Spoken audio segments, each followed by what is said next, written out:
What's up, everybody? Welcome to Mongols. This is our prediction show where we're going to try to dissect everything that we know about Hartford and try to put together some form of prediction of what we think is going to happen this weekend. I am Mike. Joining me for this one is Liz. Liz, how's it going? It's great. I'm honestly shocked you had me back after the last prediction show. I was wildly wrong. No. But I did convince all of you, which I was very impressed with. Listen, if we had finished our chances, it would have been a 3-2 game, which you predicted. So, you should feel vindicated by that. So close. So close. What have you been up to, Liz? What's new? Just got back from Cedar Point. I think there was a camel escape at Cedar Point the day after we left. Honestly, a little sad I missed it. I think that would have been wildly entertaining. We went up for Josh's 40th birthday. He's now an old man, just like I'm an old lady. And we lived nostalgia. It was great. Are you a coaster rider? Yes. I really like coasters. I have found that, like, as I get older, if there's a lot of centrifugal force, I have to take a break and be like, no, I'm probably not going to make it over the next one. So, but I love them. And like, we rode the Steel Vengeance or whatever they turned the Mean Streak into, which was incredibly trippy because I remember it as solely a wooden roller coaster. And they kept the framing, but now there are turns, like upside down turns, and you go through wooden framing upside down.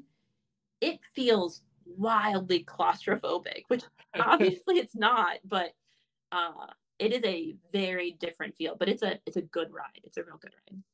Are you a roller coaster rider? So I was like terrified of them as a kid, and then as I became an adult, got much better at them. I don't do well with like heights in general, and so one of my first times at Cedar Point, I remember going up whatever that tallest one was, and I'm riding with my brother who loves coasters, and he's going, "Look, Mike, you can see Canada across Lake Erie," and I'm like, "Shut your mouth!" Like I feel like I'm just getting like a strong wind is just going to take us over. And Top Thrill Dragster is just like straight up. Yeah. Maybe you'll make it over and then straight down. I hope you made it over. Did you roll backwards at all? Have you ever rolled backwards on it? No, we have not rolled backwards at all. Would you have begged to get off the ride? Once I'm in it, I'm in it. Okay. But like I get in my head about being in it, and it just yeah. That's fair. Well, I'm glad you guys had a good week at Cedar Point, and Josh had a good birthday. Let's talk a little bit about this upcoming game against Hartford. So, talked to a couple different people this week. You can go back and listen to any of the episodes, but just as a quick recap, we talked to Pesh for our insider episode.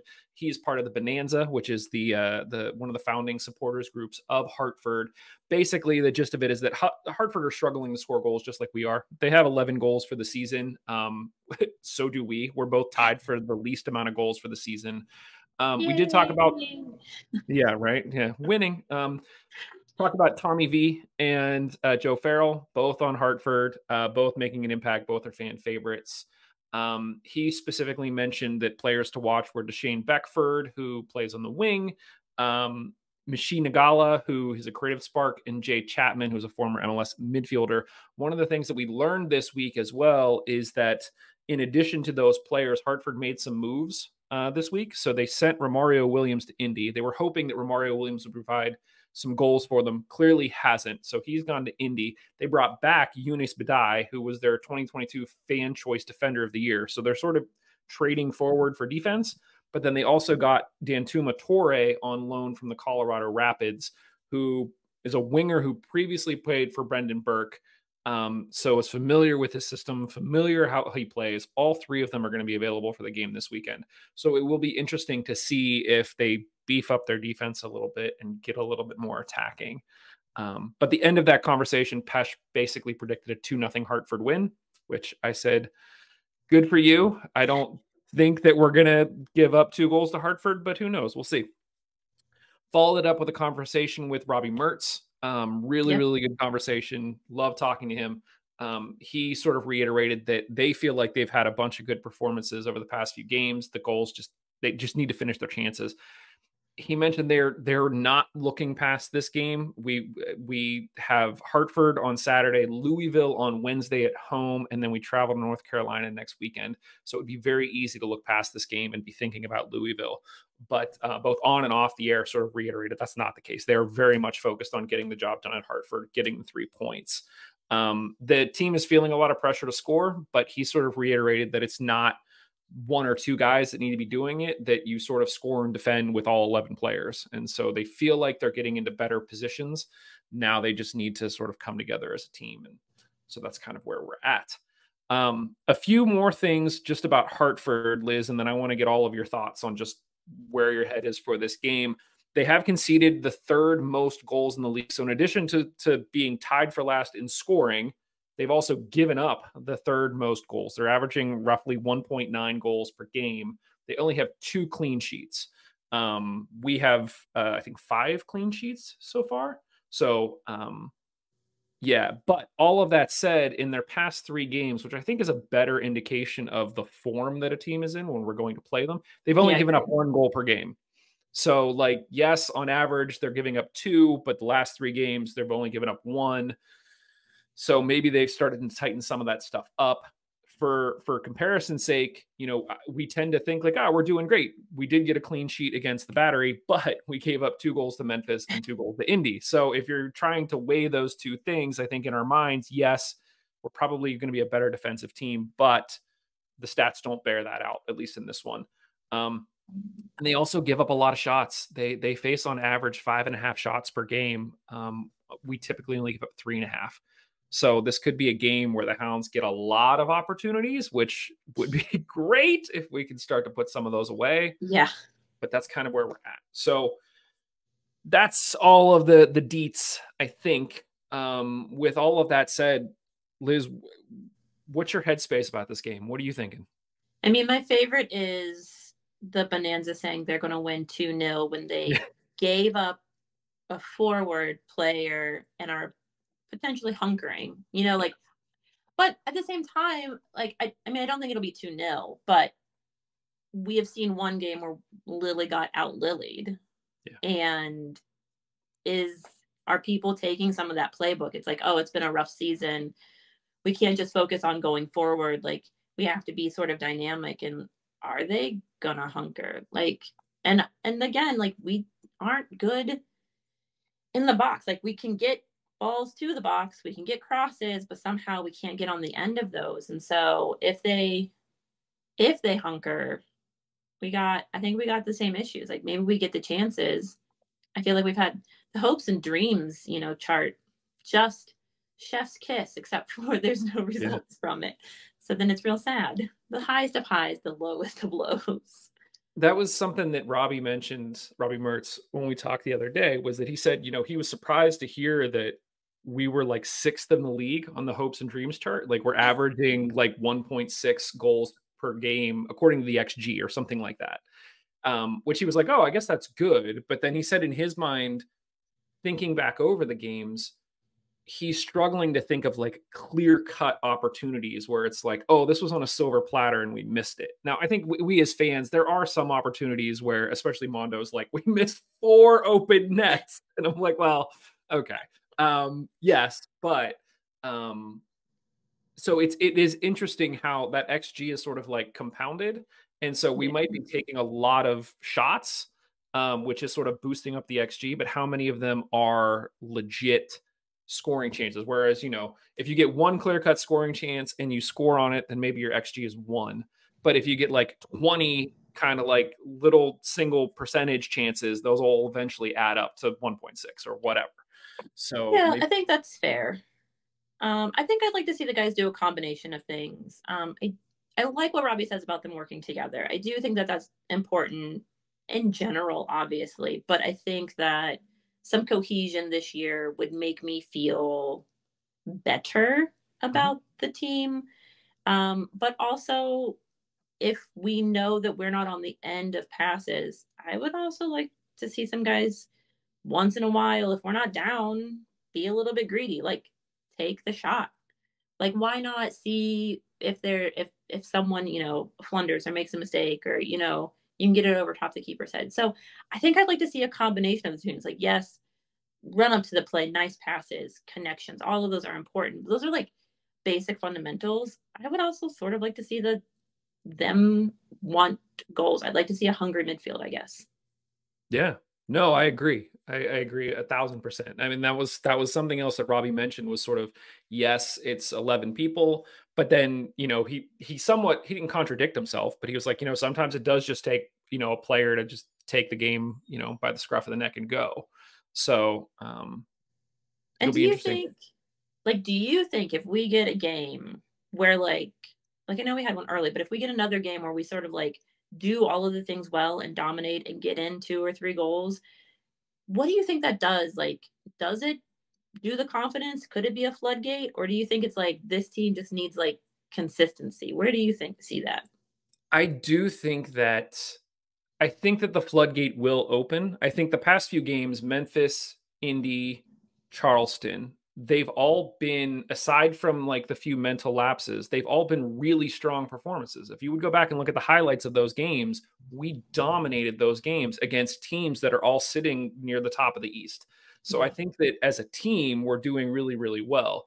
My concern at this point is that guys are just, for whatever reason, they're on edge about putting the ball in the back of the net. And so that's why you're seeing guys like Danny Griffin or Kenny Forbes are the ones that are taking the shots and putting the balls in the net or getting closest, is because Hmm. they're kind of saying, we're going to drag this team through this and we're going to get the goals and we're going to open the floodgates. And then, like, everyone else will relax. But it is clear that there's pressure on these guys. They feel it. Like, we've got to start scoring. We've got to figure it out. And I think that once one or two go in, everyone's just going to like chill out for a little bit and it'll be okay. And the goals will just flow. Yeah. I mean, I'm sure that there's like whatever we call them, spies or whatever in the Discord. So I can't help like hearing the fans talk. Like that's Yeah. hard. Like it's the after session, you talk to them, you're like, hey, how's it going? Like you're congenial, but like when you see it, in a Yeah. podcast or online, like that compounds that stress.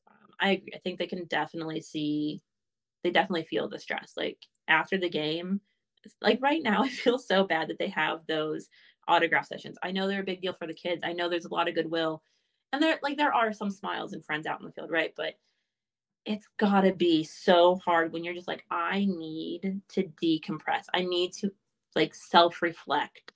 Also my coach has been yelling at me. Even if you know what's gonna happen, that doesn't take away that pressure. So the autograph sessions have been so hard for me right now. I definitely feel for the guys. Yeah. Let's ask the question. So, Keepergate, which comes up every single week.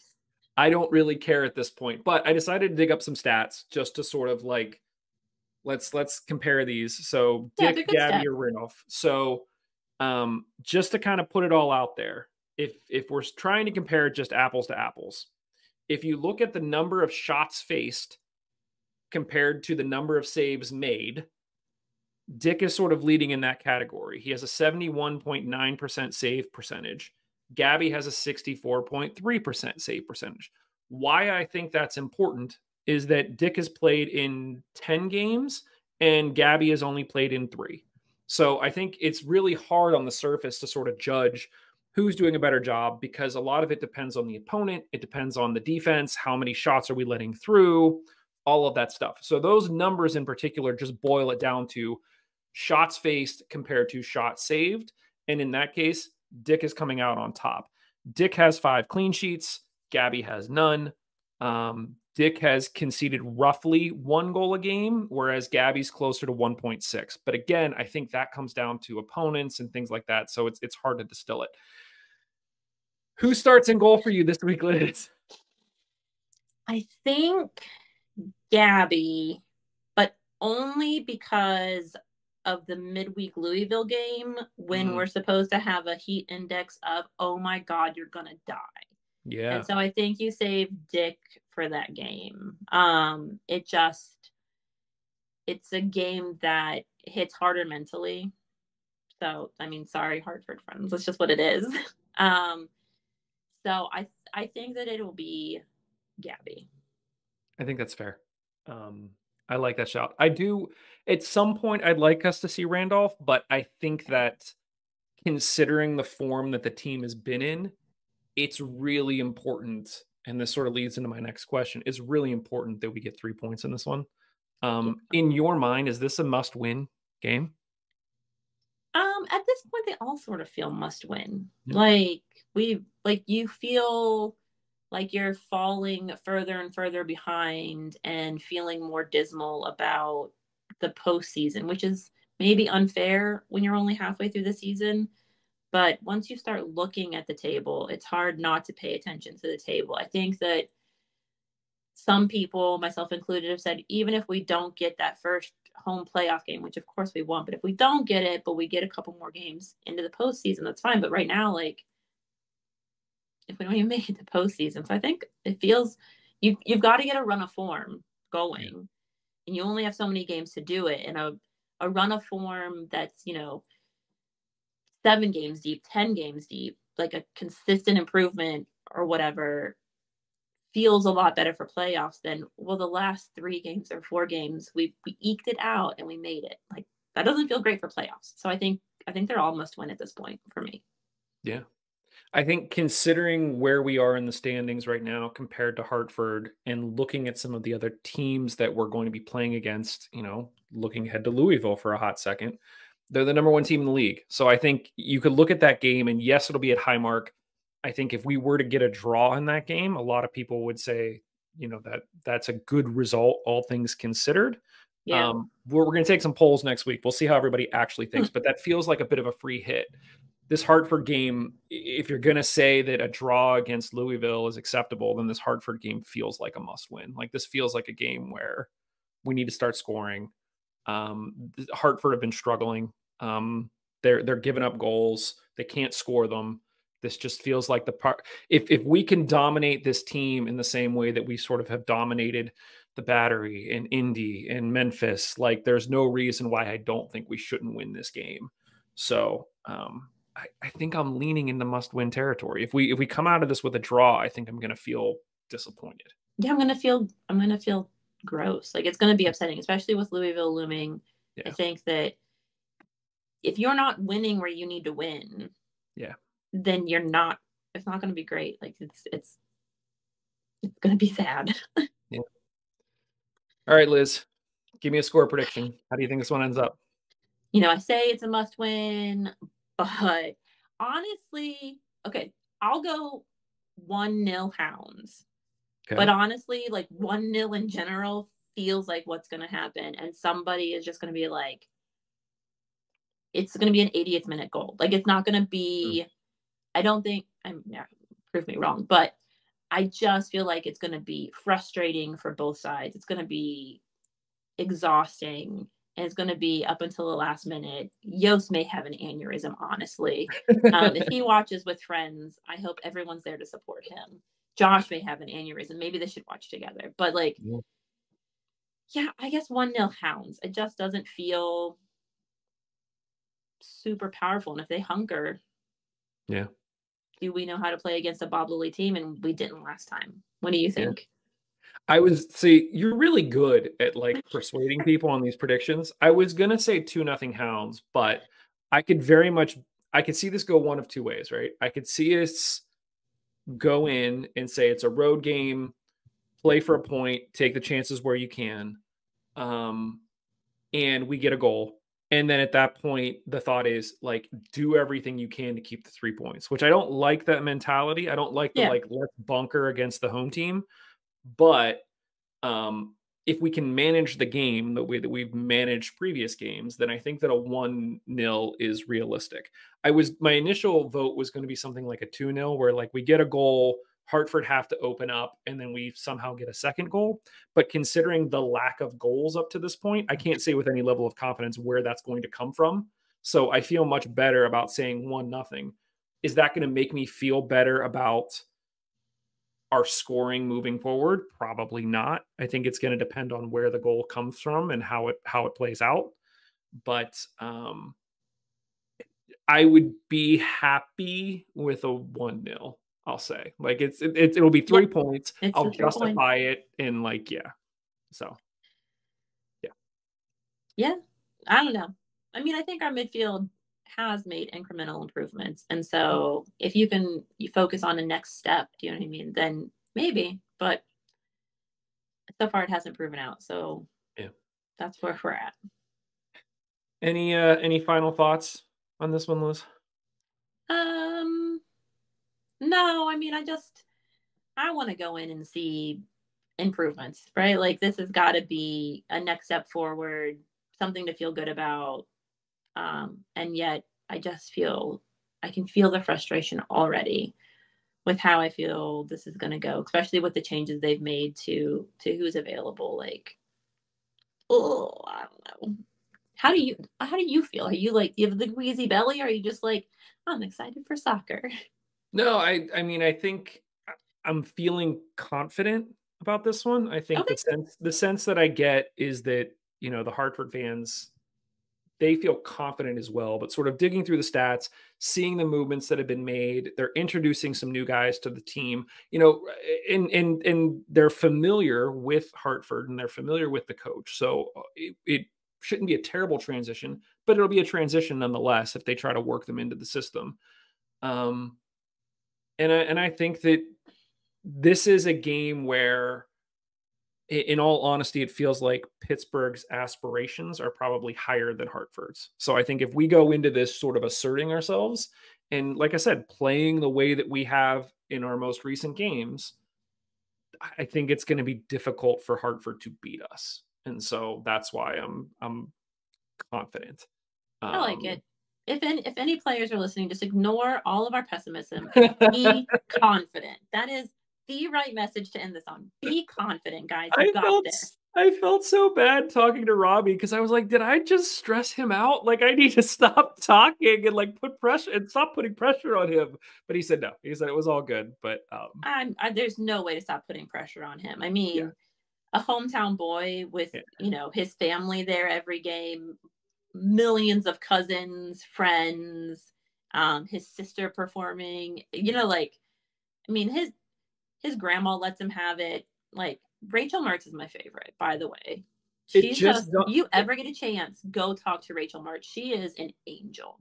it just dawned on me that I forgot to ask him about like how would you feel if we ever had your grandma on the show? So talk about pressure. He'd be like, nope, nope, shut it down.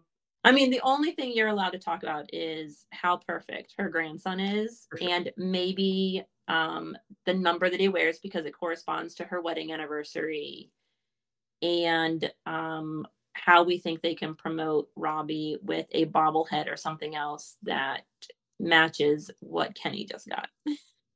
She's a diehard. I mean, she'll give you what for. She's definitely sassy. I'm sure she has high expectations, but she is all for her grandson, as she should be, and she's just great.